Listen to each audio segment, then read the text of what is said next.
Dum.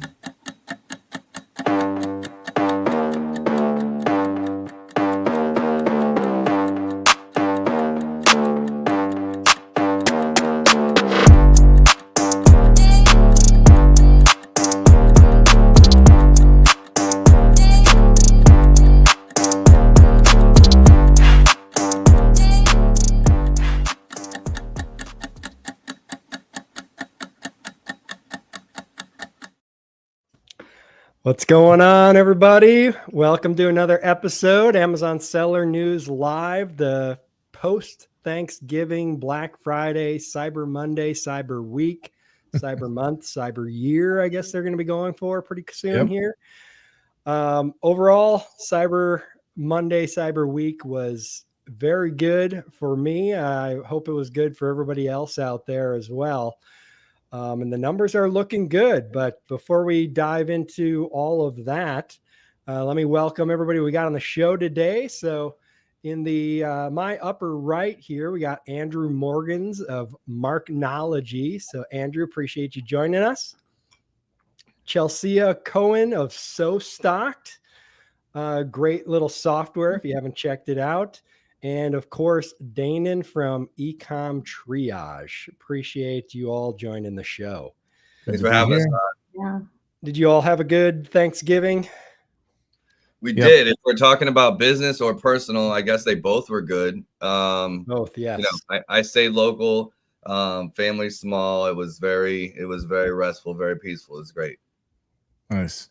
I drove up to Tennessee, and my wife and the kids, they flew up before I got there, right after I got home from Thailand. So they flew out, and then I drove up a couple days later, and It was madness because there are horses and goats and chickens and donkeys and all that stuff out there. So the kids would just like poof, gone. And then we ran out of inventory over Black Friday weekend. So yeah. Well, you know the commandments of Amazon, so you know that's not good. Mm-hmm. Yeah, we got charged for running out of inventory. You know how it is. New fees and all. Thanks, Amazon. That's so nice of Amazon for sure. Absolutely. Yep. Yeah, I had some family over, so my brother and his kids and his family. So they met my son for the first time, and it was great. The older one, she was great with him, so it was nice to have a little bit of a breather. Had a little bit of a babysitting situation, especially with getting all the turkey in the oven and all that. So yeah, it was great. Yeah. Awesome. Yeah, I saw those pictures. They were super cute. Thank you. Yeah, we had a big Thanksgiving at my house, about 30 people. So it was kind of cool. We had a nice long, like King's style table set up and everything, and cool. Playing outside and stuff, even though it was down into the 50s, but it was still, the sun was out, so it felt good. And it was a lot of fun for sure. And of course, sales were really good.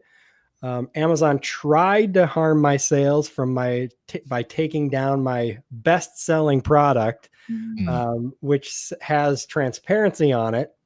And we sent in like 400 units or 500 units recently, and they said 30 of them somehow didn't have the transparency code. So they took it down as like we're selling inauthentic product. It's like, all right, so I had to submit everything, and thankfully we got it up before the big sales day hit. That's good. Always annoying when that happens. Stress, just pure stress for no reason. Yeah, for sure. It's not like it's a new product that we just started selling. We've been selling it for many years. So it's like, come on. Under the transparency program. Authentic, I guess. But yeah. Amazon doing what it does best, making things hard for sellers. Dramazon. What happened with you, Danon? Just like just ran out of inventory, like oversold, like just had a killer. Were you running lean, or were you guys like great and it just took off? Like, I mean, well, we were obviously running lean. We didn't think so initially, but yeah, and our time to replenishing inventory has increased recently with manufacturers, so that was another factor. That where we went, okay, we need inventory, and our inventory is in California, so they're manufactured in California. But we didn't get it in time, unfortunately. And of course, check-in now is like, taking forever. Yeah. Do you store excess inventory at your supplier's warehouse, or you have to start the manufacturing process from scratch? No, so the inventory is always being made and sold, and it's manufactured in and stored in California, but so it's not our product, right? It's the supplements that we sell, and we've been selling them for a decade on Amazon, and so they're always making and sending inventory. But I think that their process on making it, Jade knows better because she's the one that actually runs this stuff these days, for the last, 8 or 10 years, something like that. And so yeah, there's something changed over on their end. I know they moved facilities recently and rebuilt everything, but yeah, whatever it is, I think it adds another 10 days or so of like, hey, we need inventory. They used to basically ship it out. We'd give them a label, like, here's a label, ship it out, and it'd be out like the next day. And now it's taking like a week or more. Yep. Supply chain hiccups going on. Yep. Lots of things changing. Do you typically send directly into FBA, Danon, or do you utilize AWD at all? I think that my wife, no, she, you know what? I don't know.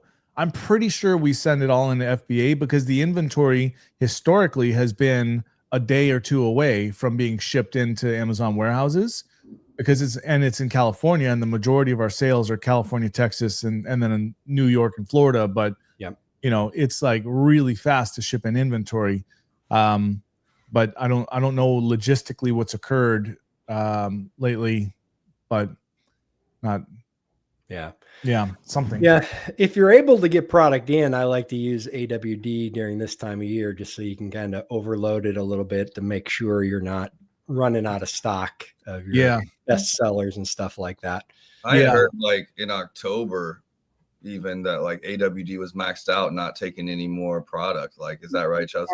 Yeah, correct. It had the same timeline as FBA, which was surprising. So and a lot of people last year had a bad experience. I think it's improved so far, but we saw a lot of people went to AWD in Q4 last year, and then started pulling things, and then as fees got crazy, went back. So mid-year people started going back, and I think a lot of people are now using AWD newly. So that could be a factor in Amazon kind of changing their rules in terms of check-in. One thing that was, for anyone listening, like one thing that was like insightful, I guess, to me about it was you don't have to be all or nothing with AWD. So you can have that hero ASIN or that, your two best sellers and the rest, like, on your own terms, and just have those two in AWD. So that hybrid model is really like, for us, like kind of changed the decision matrix for us, and whether we would do it or not was basically, do we have to do all of them? Because, it is a big risk if they're still glitchy, and how Amazon rolls stuff out, like they're just a nightmare. So for anybody this year that might think about it for next year, just know that you can test and with a couple of your ASINs, and you don't have to do everything. Yeah. Nice. Having plan A, B, C, and so forth has always been important. Second year I started selling on Amazon, 2015, we had a problem where we gave Amazon all of our inventory, FBA, and they lost it right before the holidays and then found it afterwards. So it's definitely a major problem. One of those reasons why I created So Stocked, because, having that balance and knowing when you can pull a trigger other than Amazon really having all your eggs, putting all your eggs in that one basket. And I think AWD, it is a different source than FBA, but they are still Amazon. So then having that third piece where you can, let's say, switch to, fulfillment, your own fulfillment, because, this season is so important. Yep. Agreed. Yeah. Logistics is so important, and it's a piece of the puzzle that a lot of people don't focus on, because it's not the sexy part of Amazon, like PPC or optimizing a listing or something like that. But yeah, if you don't have that locked down, especially this time of year, you can run into all kinds of different issues. Yeah. So many times, especially in this last couple of years that I've been doing content and having people on my podcast and stuff like that, it's the unsexy stuff where all your money disappears. Mm-hmm. Yeah. I always say it's, inventory is the most expensive thing you can get wrong. Yeah, for sure. I tell my team, for us, it's the PPC. We're spending other people's advertising dollars, and inventory. Like, you can make mistakes there. And one of the biggest mistakes I made early on was even like doing a good deed. I was like going to help trunk or treat at the church or something, volunteering, and got an email from a customer like last minute that like he wanted to send in this supplement. Like, can I get him the labels? Just email him over the labels. And it was like K2 and D3, and he had been selling like K2 for a long time. And this D3 had been sitting there ready to go, but like not stocked for a couple months, like waiting on it. And so it was like, that's why he was anxious to get it. But I just looked at the label and, it truncates it to just, it looked exactly the same in the shortened title on those FSN SKU labels. Mm-hmm. It was like a $15,000 mistake before I had the $15,000 to lose. Yeah. Ended up splitting it with the client, but it was also this product that was moving like, a couple $100,000 a month. So you're having to pull everything out. And so with my team, I'm like, guys, like when we're managing, this is where we can mess up the most, or where we can we need to use the most caution is, increasing a client's budget or spending frivolously on, not being negligent on keyword harvesting and things like that. And then also being super careful whenever we're doing anything with inventory to check and double check, triple check. Mm-hmm. Yeah. You can, one of the things I talk about is you can run someone into a stock out, or you can run your own brand into a stock out. And so knowing what your runway is and knowing that spike and how much you can sustain, knowing how detrimental it is to stock out, making that plan to figure out what is that breaking point and how do you avoid that stock out? When do you back off on the ad spend and maybe increase your pricing, because then you're avoiding a stock out, hopefully, and you're also increasing the profit of that particular product by reducing the ad spend, increasing the price, slowing down those sales. Yeah. Yeah. Where do you come down on that, Chelsea? And because one of the problems with that, if you start increasing your price, that could potentially harm your conversion rate, which could make you drop in organic rankings. So, because some people talk about, just go full bore out of stock is better than increasing your price. But then at the same time, running out of stock isn't good either. Yeah, I think that assessing whether you are going to run out of stock and not be able to avoid it, or whether you can save it, you've got product on the way, it's maybe a few days. So it depends on, if you're going to run out of stock, you kind of go out in a blaze of glory. But if you can avoid it, slowly bring down that price or increase that price, because you also don't want to lose that buy box. So being able to make that decision based on the data that you have. I've actually got a question on that, because I've done this before. Back in the day, we were selling a supplement. We were going to run out of stock, or maybe it was one of our beauty products. I actually don't remember, but we basically doubled the price, right? And our sales actually increased after we did that. But these days, if I'm not mistaken, if you double the price, you get buy box suppressed. Is that right? Yeah. Most likely that quickly. Yeah. Yeah. I think that the interesting thing about increasing your price is also being able to, and this was talked about, years ago, just testing the price elasticity to see how much am I actually losing? How much are people, able to accept that price? Because maybe you've been priced too low, and it helps you to discover what that sweet spot is. Yeah, absolutely. There are products out there where their margin might be 10% or 20%, and if they just increase the price $1 or $2 and they're well within the range of acceptability, they double their net profit. Yep. There's a lot of factors, like you know, as an agency owner, I have my own brands where I can do whatever I want with pricing and can test and experiment and do all those types of things. We also have brands that are on MAP pricing or, you know, wholesaler agreements where, you know, that pricing, you're not able to adjust it, or you shouldn't be. So everyone has their own kind of pricing rules and what's allowed. The way like you can get around some of those is like the bundling plays or things like that to get price higher or try like what can it really sustain, where as soon as you get it away from a product they have in the other retail channels, you can get a little bit more elasticity. But if you're doing private label, for sure you got to see where it can go. And something else is like sometimes the price point is really just tied to the quality of your content. And so if you have great content that's communicating premium or communicating the right things, you can handle a couple dollar increase. If your content is crap and you're just selling a commodity product, that price really matters a lot. And you'll see that there's a certain number you can't get over and they just won't buy it, like because you know they want to know that. So as an agency owner, you just get a wider view of like all the different things that work or don't, and that, you know, that price point is a huge deal.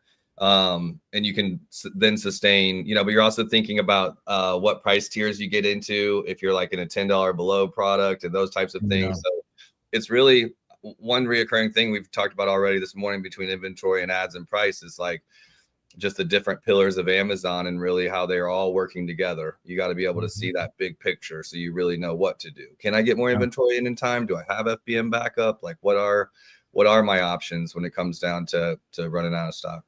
Yeah, well said. Yep, absolutely. All right, let's go ahead and dive into the first news article here. So Cyber Week recap, online sales climb 5%, in-store shopper visits increase 3%. So Cyber Week sales jumped again this year with US e-commerce up 5% and AI influencing 20% of global orders. A major signal that Amazon sellers should expect even more AI-driven shopping behavior and competition.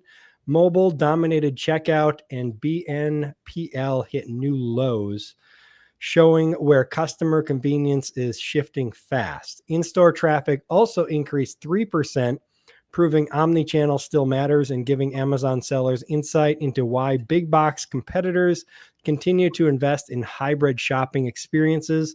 Strong early season numbers suggest a $1 trillion holiday season ahead, meaning sellers should push hard now while demand is still elevated. So a couple things I just want to point out there. 5% climb, 3% for in-store. It's good that it increases, but we do have to take into account there's about a 3% inflation year over year, at least official. Unofficial, probably more like 6 to 9%. So if you take that into account, it's not quite as good as it may seem, but still it feels good that it's increased, especially in the climate that we're in now, where everything, all the news is kind of dire when it comes to the economy in a lot of ways. I agree. I think, you know, I think 2024, 25 have been very hard years as an agency owner, not just on the agency side, but on the brands within the agency side, you know, getting results there. And I think that we've had a government layoff, right, for extended amount of time. That's a huge portion of our country's employed. And even if it's not them specifically that's impacting it, that's a small amount. But if you were to say, hey, maybe that's 5%, you know, that are now going into the holidays, uncertain. I think the main thing that has been impacting the economy, if anything at all, if you want to put your finger on anything at all, it's that uncertainty. And uncertainty has people being frugal, purchasing different things. Obviously, different money brackets depend. If you're still in that upper class, you're still spending the way you want to spend. But the rest, you know, middle class, lower class, really thinking about what they're spending on, what they're buying, really being frugal, shopping deals instead of just buying stuff. It all impacts it a little bit. And so, you know, pick your poison on what that impacting factor is. But between tariffs, between inflation, between the layoffs, between all of those things, you know, I'm pleasantly surprised at an increase at all. Yeah. I'd be interested to see where that increase lies. Is it, the toys and electronics category? Is it the bulk buys? Because I know I personally bought a lot of, those bulk items, those things that I know I'm going to repeat buy, wet ones, things like that were on heavy discount. And so if judging by your comments, are the increases in those essential categories, or are they in the toys? What was the split last year compared to this year? And then also the deal prices, I think they were lower because Amazon enforced more. They had the price history calculation. I don't know if you guys saw that feature. Very, very cool feature. Deals can no longer be faked. Like, we've all done it. It's been a thing. Deals can no longer be faked, and you can see those things. So even though the sales dollars have crept up a little, I'd be interested to see the sales units as well, because maybe there are more units being purchased because the deals are better this year. Yeah. Yeah, I don't see a breakdown by category, but they did have this breakdown by top shopping destinations. 47% supermarkets, 45% online, 40% department stores, 37% clothing stores, 30% discount stores. Supermarkets and discount stores, those are very high. So that kind of supports some of the value-based essentials buying. And I know my wife, she went on a whole bunch of websites and bought next year's clothes or the next size for all three of the kids. Okay. Because especially Black Friday, like these companies, she buys a lot of bamboo for the kids, bamboo clothing, which immediately get destroyed, but we won't talk about that. And so like shirts are normally $20, and she was getting them for $4. So she bought them a bunch of shirts for $4 a piece. And so and kids' clothes are crazy expensive. But little side note, Chelsea, by the way, how did you ever think that wipes were such an unbelievable commodity before you were a mother? Diapers, all of it. And looking at, how much you spend, Ari does a lot of the diaper changes. So he's like, no, he doesn't need a diaper change yet. He's going diapers like crazy. Yeah. Yeah. It's like taking money and like, oh, there's a whole bunch of pee in that money, and let me throw that in the trash. Yeah, absolutely. Yeah. You spend a lot on kids, that's for sure. Because they outgrow it every few months. You got to get something new, clothing, new diaper sizes. They wear it like 3 times. My friend sent us like boxes of clothes of all sizes. As soon as she heard that we had a boy, we were having a boy, she sent all of this stuff to us. So luckily we haven't had to buy a lot of clothes, because they wear them, you pay $20, they wear them 3 times, and then they're a foot longer. Exactly. Yeah. My wife, she started this whole totally off subject. Sorry, everyone. But my wife started this entire clothing, okay, you've got a baby girl. Good. This is everything that you need for your baby girl, and we have done I probably could fill my truck 2 or 3 times with everything that's gone in and out of our house for clothing and baby stuff and toys and stuff like that. Like, don't buy new. You don't need that $5,000 bill. So, anyhow, recycling. So this stat, I'm curious what your guys' thought of this is. So AI influences 1 in every 5 orders. So if I move this over here, it says AI has quickly become an important consumer shopping tool. During Cyber Week, AI and agents influenced 20% of all orders worldwide, accounting for $67 billion in global sales, according to Salesforce. Agentic AI drove 17% of orders, or $13.5 billion in sales. This one I thought was interesting. Retailers with their own branded agents saw their sales increase 32% faster than those without agents. So I don't know exactly what AI influenced orders means. Did they ask a question to AI before going to buy a product or something. I'm not sure how in depth that is involved, but it's extraordinarily in depth on our end.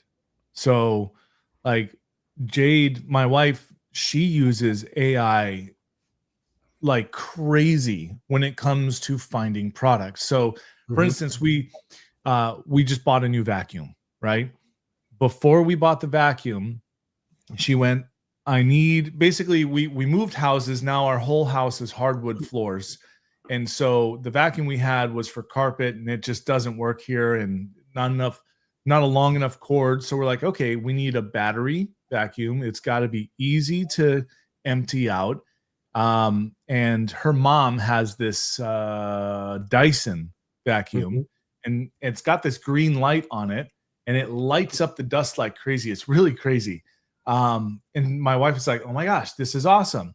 So she said to ChatGPT, I want this manufacturer. It needs to have this feature. It needs to be a canister, blah, blah, blah.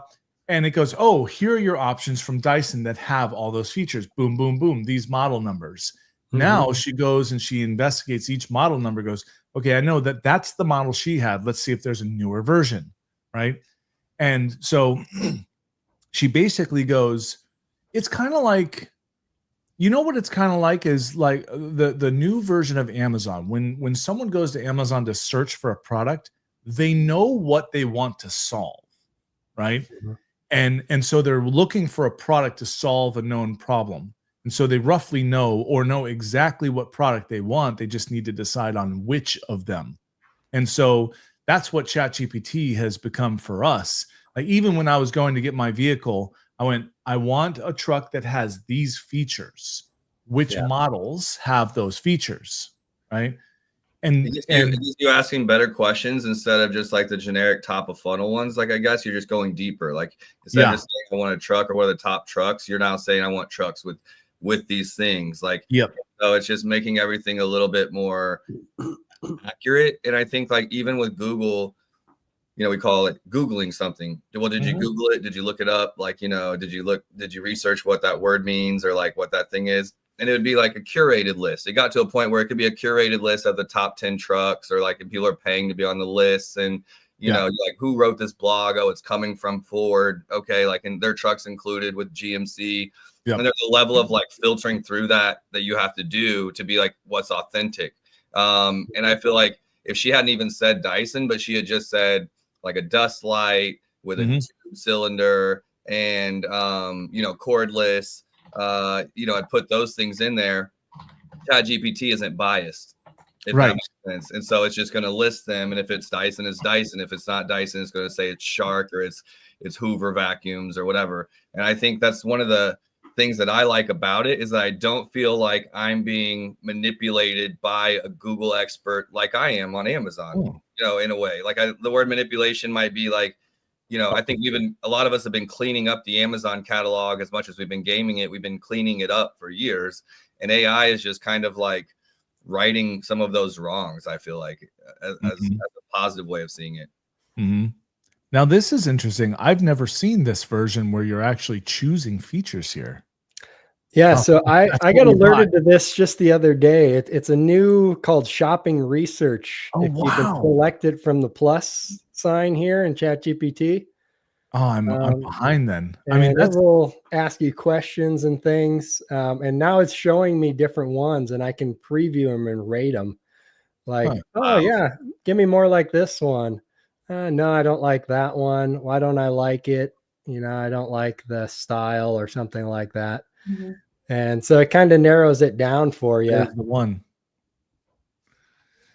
That's pulling it in from Walmart, Best Buy, Dyson's official website. Ryobi. What, Ryobi makes one? I guess so. I have the battery for Ryobi. Hoover, there we go. But yeah, so this is really cool. But I mean, I've never seen this. We were just using it as a normal text back and forth, but this is like, wow. Yeah, it's definitely more in depth. I thought it was kind of cool that it helps you narrow it down and stuff. Yeah. I just think anything that's that has that authentic play. And the thing is AI is sure it's not a human. It's like, you know, it's an intelligence, like to an extent, and there's a scary element to it, but it's also like, it's bringing back better communication in some ways. It's bringing back like authenticity with its responses and results. Like it doesn't feel like it's biased toward one thing or another. It's not like bestvacuums.com and top10vacuums.com with 10 affiliate links. Yeah, that's what it feels like anyway. Whether it's being done to us or not, it feels more that way. And I think that's why it's being embraced.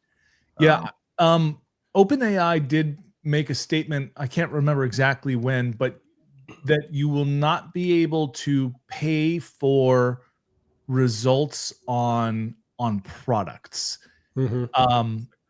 There's the way they won't put ads in the results. Ads in the results, that's right. And so the way it was worded made me think, okay, there's a way around that statement a little bit, but not getting direct response being ads, I think is going to be fantastic. And as long as ChatGPT goes, okay, this is what the client wants, these are the features it wants, let me take a look at real reviews on these products. Let me get an assessment of everything, the pros, the cons, and stuff like that. I mean, that would obviously be a deep research thing, but you can see it's still going. I think it is actually using deep research to get your results. It said it was looking at the page, getting prices and checking review citations for Dyson and Shark is what it's doing now. So it's going super in depth, it appears. But the question is, you know, where is it getting the information? Is it pulling information from top10vacuums.com? Right. Or how exactly is it casting a wide enough net, I guess is what I'm saying, to not be manipulated by those kind of sites. Yeah, look at this. It's even giving you little, it's like at the gas pump. It's giving you little bits of information as it's doing its job. Sorry. Yeah, I thought it was cool. Yeah, have you guys seen the new overall? There you go. The new B15. Sorry, go ahead, Chelsea. Yeah, so have you guys seen the new search on target feature on ChatGPT? When you're searching something, there's a little icon on the bottom that says search on target, and you can click it, and then it'll look for you on target specifically. So we'll probably see more of that, where it is kind of a choose your own adventure rather than a manipulation. A choose your own adventure, go, well, I shop on Amazon or I shop on Target. So yeah, let's see, you know, I get free shipping there. So I'm more inclined if you can find something. Wow. I mean, it's what we would do naturally if we could. I mean, I remember shopping with my dad for we build our own computers and stuff when I was little, and he would go to Micro Center and Best Buy and different places and get the rebates. And, you know, or my grandma would have her coupon book and she'd know to go to Hy-Vee for this and Price Chopper for this. And you manually did it. You manually went to your stores and wrote down the prices. And then like you knew where to go for what. Like at least like it's changed a lot since I was a kid. But I remember that. And then this is kind of the same thing where it's like, okay, I have free shipping here. So on a big item that I have to pay shipping, it makes sense to go here. And like, you know, or maybe my groceries are use this one versus a different one. Like Amazon, I've ordered groceries. I've been working a lot, and I've ordered groceries online to have them delivered. And it can be costly, but it's cheaper than my hour, if that makes sense. Okay, so doing what I have to do. But I've also recently like ordered something on Amazon, and Amazon is like really pushing their Amazon Fresh. Like once you make a purchase, and so it's like, oh my God, it's a lot cheaper to buy anything that's like within Amazon Fresh. Like, I mean, the prices almost seem like they're just, you know, they're launching a product at a really low price to try to get reviews and stuff going, as it seems like what's Amazon's doing. But that has jumped up, and now it was like, this is my price if I go in person. This is my price, and it has my orders if I'm buying from, let's say, Instacart. And then like, but Amazon's jumping into the game, and I'm having to like kind of write down where can I get what is the best way to do it. Kind of like old school. You know, I can see ChatGPT becoming and or building a full-blown dedicated shopping system, just like what you just did here, wherein they're even taking into account best deals. So if you can connect your Amazon account, connect your Walmart, connect your Target and all your other platforms, then you can say, find me the best deal for this product. And it'll go, well, you're logged in and you've got API. you've got a credit here, coupon here, blah, blah, blah. So the best place to buy it is here. And you go, good, buy it and ship it to me. Mm-hmm. Dane, and I can't help but think this is a primary reason to be omni-channel.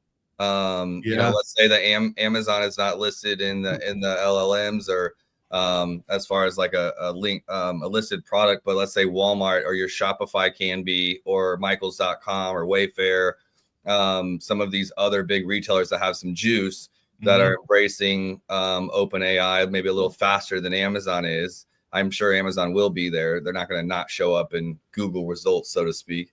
But right now they're not, and like Walmart and Shopify are. So, if you can't get you're an Amazon seller, Amazon's not listing there, you're losing out to everybody that is selling on some of these other channels that are integrating with OpenAI.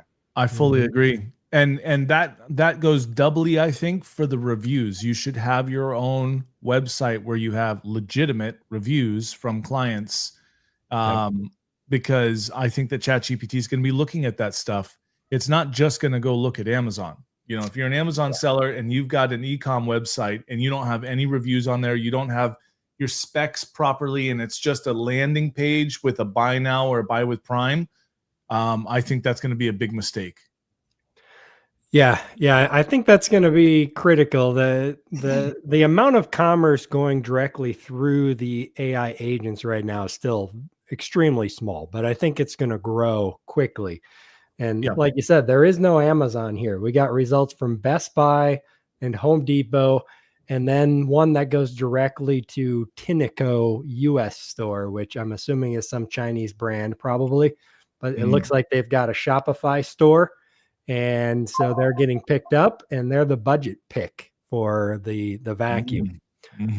So definitely important to at least have a Shopify store with your products, a functioning Shopify store.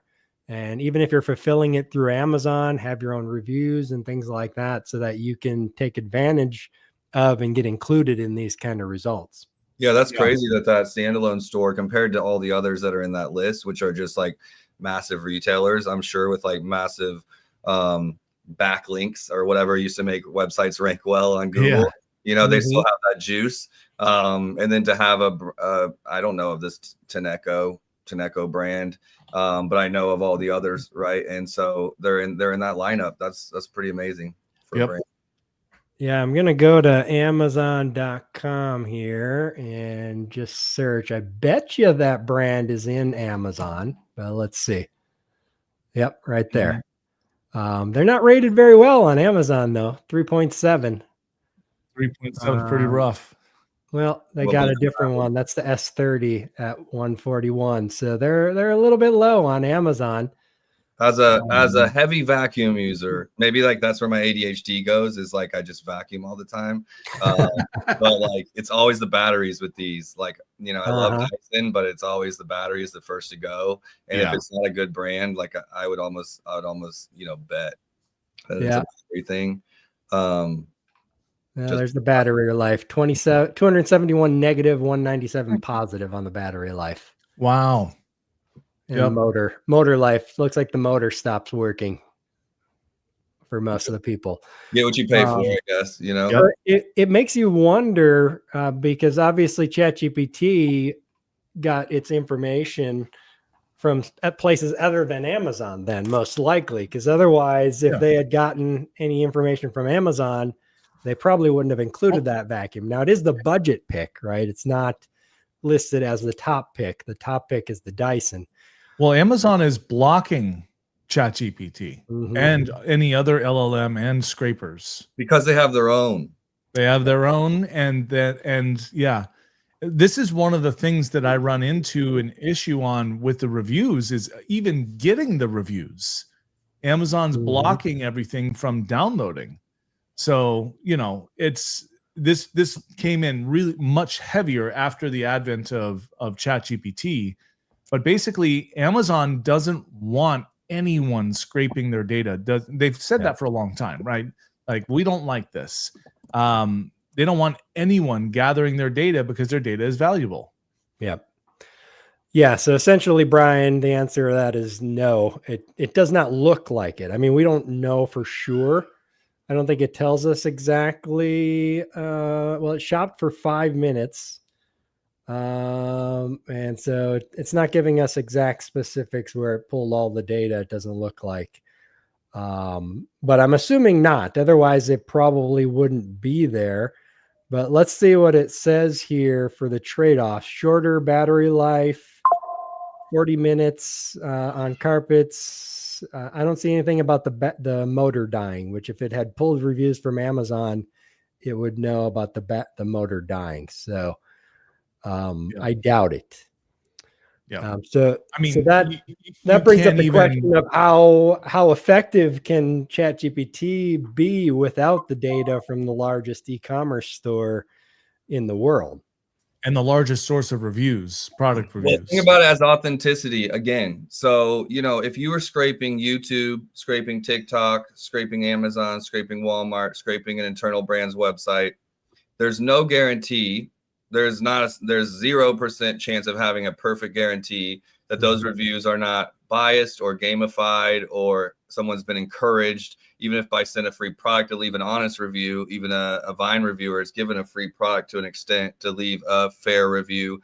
Maybe that Vine review the price was dropped when they got the Vine review, like all the strategies that are employed, right? So all of those things to say, there's no guarantee. I think Reddit might be like the last frontier of like people commenting that's not actually like they're not being sponsored, or they're not influencers or creators that are incentivized to do anything.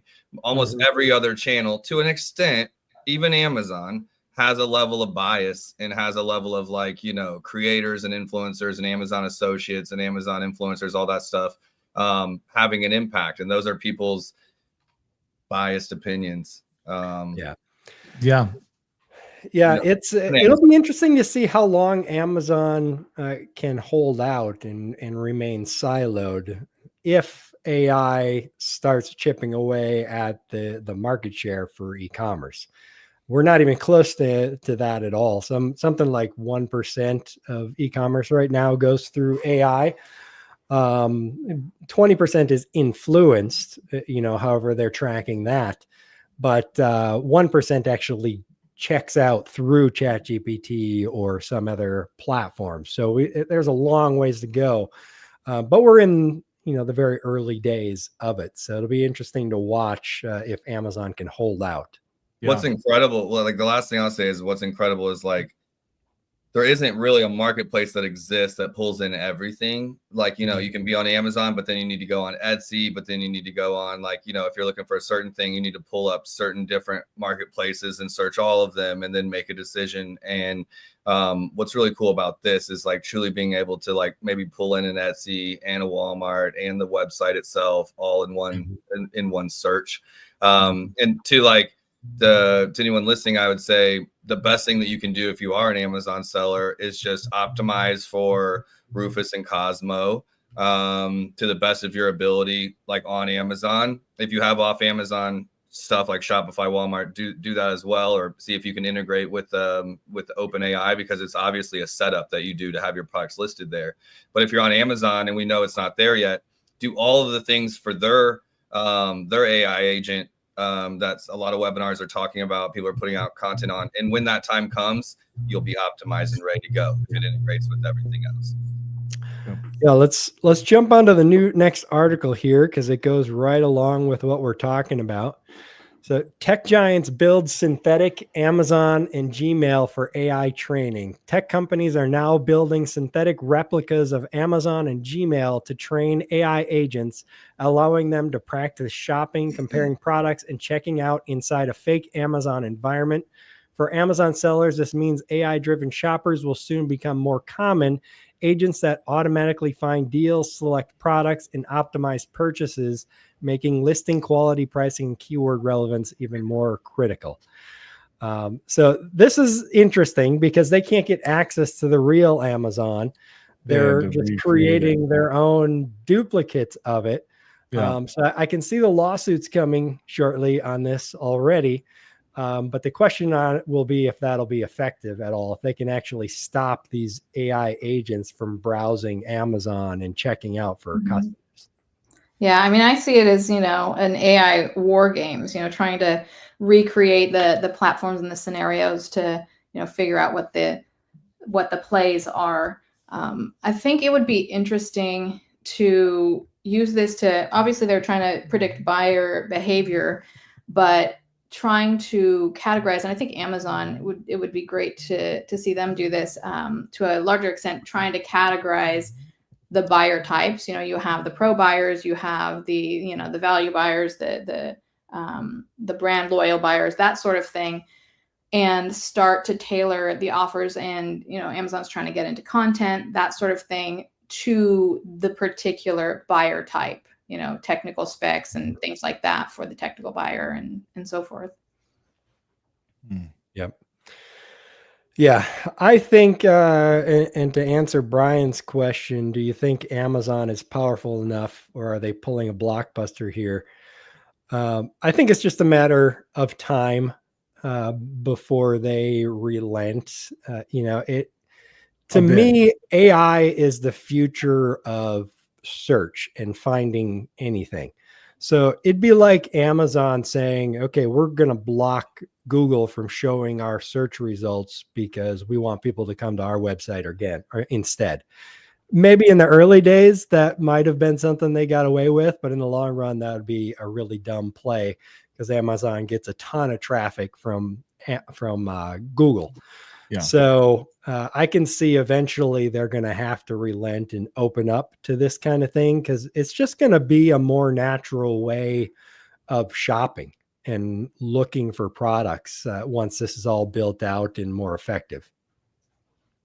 Yeah, they're going to probably keep this stuff away as long as they can, and then give little tidbits. Like, think of the difference between Apple and Android, right? Android comes out with all these new features and stuff like that. They're really awesome. They're super helpful. And then Apple 5 years later goes, and now you can do multi-touch on your screen. Revolutionary, right? Mm-hmm. And then everyone at Apple's like, oh, they're so good. I was just waiting for this. And Android people are like, we've had that for half a decade. Yep. And I think that's what Amazon's essentially going to do here is they'll allow little bits and pieces to go so that they look like they're heroes to everybody, but really the rest of the world is operating in a much more efficient manner. Because if Amazon doesn't open it up to the LLMs, they're going to miss out, and they are missing out right now. And the only way that I could think of Amazon preventing that from happening is going, oh, well, we just released Amazon Galactica, and it's your own search, your own LLM that's also tied into Amazon. And I can see them doing that. It's like that article we just read, though, that said like 30% increase from the retailers that have their own AI agents, right? Yeah. So there is a benefit to being in the bulk, but there's also a benefit to having their own AI agents, and they are doing their own AI agent play. I think about it. I think it was like last year, maybe 2 years, time flies, but Amazon and Meta and Amazon and Snapchat and Amazon and TikTok all partnered. We're now like from the swipe up, you can like click to buy on Amazon, and they've integrated like that, and they never had before. It used to be like, that was last year, right? Well, that was a huge play. And I think it was a precursor to like something like this happening as well, which is they are playing with all the big dogs. And once TikTok changed a lot of things, where Meta got in line, and Instagram changed to be more like a TikTok in discovery and search and things like that. And I think Amazon will too. They're just, look, think of it like being a small brand and the things that you have to do to find little like niches and little opportunities, little blue oceans. Like you're strategically trying a bunch of things because you're smaller. And when you're the big dog, you don't have to do that to an extent. You can just operate on brand, and you can move a little bit slower. And you're like, I'm going to do moves that like last 5-year moves, not like this 6-month move. And to Amazon's end, I'm just like, if I've been in tech for 15 years, like a lot of you, and if we jumped at every little change, we would be constantly produce nothing. We'd be jumping everywhere, right? Yeah. So I think they're working really hard on their own tech, and they want to just, before they start bringing in other stuff, they want to like really perfect Rufus and Cosmo. And then when they feel like that's really strong, I mean, think about all the layoffs they made. That's to invest into AI. I think 15,000 employees or something crazy like a couple months ago. And think about those layoffs too. Not jumping subjects, but back to what we were saying earlier. There's been like massive layoffs across like T-Mobile, Amazon, some of our massive American corporations, in double digits, right? Like absolute or 5 to 6 digits, people being laid off, all affecting the economy. Didn't even think about those layoffs. Like I've had quite a few people affected that I know. So anyway, just I know that actually is because Amazon's investing heavy into their own branded AI agents. So I really do believe it's a matter of when, and it's like just same thing when you're changing a bunch of stuff on Amazon as a seller. It's like if you change too many things at one time, you don't know exactly what made the difference. And I think Amazon can be, because I mean they push stuff on us before it's ready all the time. They're not always Apple. Like a lot of their stuff is like crap when it first launches, and they don't even tell you about it either. Yeah, it's just like I mean, there's nothing more embarrassing, right, than being like a partner agency and they drop something to a customer and you're like, I haven't even heard about that yet. But to that end, I think they're just going hard on Rufus, Rufus and Cosmo, and don't want to muddy the waters too much all at one time. Yeah, something that I just thought about is, obviously Amazon has a lot of valuable data, right? Just the volume of products they have, the volume of reviews, the eyeballs and stuff that they have. What if at some point Amazon's like, okay, Perplexity, would you like a licensing deal to get access to all of our products? How much are you willing to pay us to get exclusive access to our full catalog of reviews and everything else? Because that's valuable content. In TV shows and stuff have been doing this forever, right? They get exclusive license to be on, AMC or something like that, and they pay millions or billions of dollars depending on the show for that.